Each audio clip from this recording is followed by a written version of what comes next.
lo que está ocurriendo, de acuerdo con las noticias, es que el gobierno ruso, que es quien ha estado promocionando su vacuna, ha hecho acuerdos preliminares, todo esto es la información pública que conocemos, con una empresa mexicana que se dedica a la distribución de insumos y a la fabricación y operación de ciertos equipos técnicos, por ejemplo, de diálisis.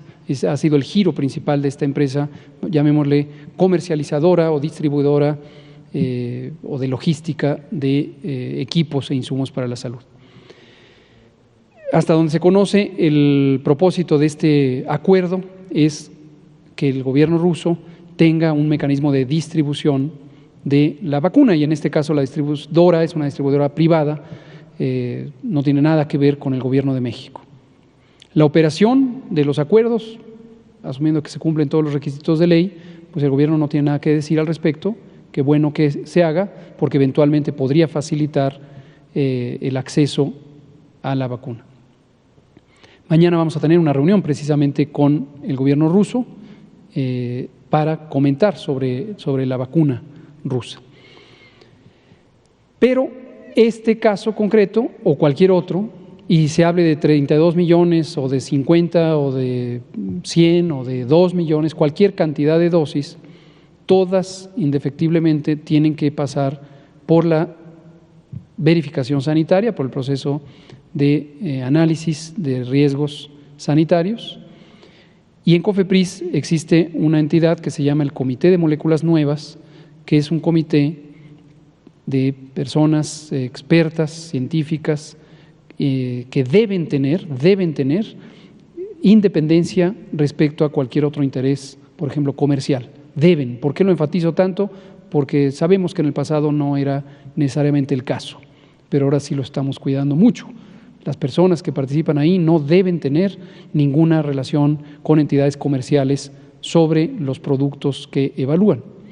Y este comité, aunque no tiene un carácter vinculante, es el que le recomienda a la Comisión de Autorización Sanitaria, que es una de las comisiones de COFEPRIS, que se encarga de dar la autorización, el dictamen de autorización.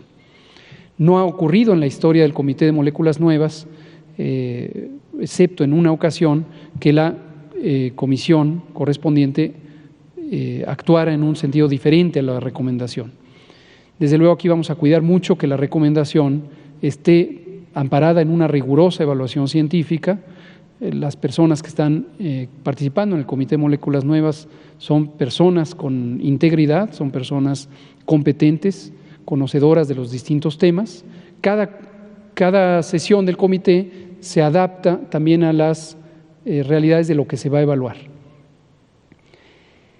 Y los tiempos para resolver sí están normados, están marcados por ley con respecto a la fecha de entrada del trámite de solicitud de autorización sanitaria. Es decir, la autoridad está obligada a resolver, en ese momento no recuerdo cuál es el tiempo estipulado para resolución, pero son un par de meses o 3 meses, vamos a suponer, más o menos de esa magnitud, desde que se ingresa el trámite de solicitud.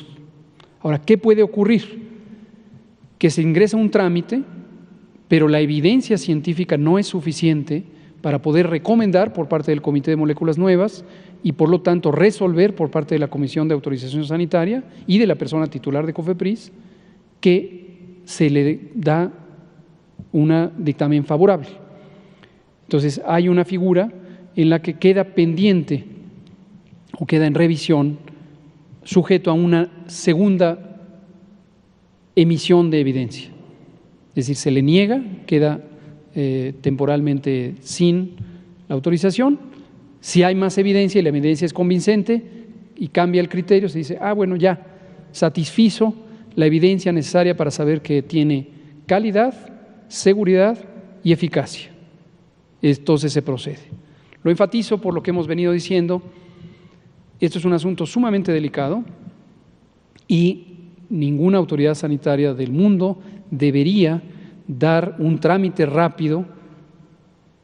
Es decir, desde luego no debe haber trabas burocráticas o ineficiencia, pero no debe haber un trámite que desconozca la calidad de la evidencia científica o que por alguna clase de presión dé un dictamen favorable cuando no hay la seguridad o la razonable garantía de seguridad precisamente sobre la seguridad, eficacia y calidad de los productos Siemens.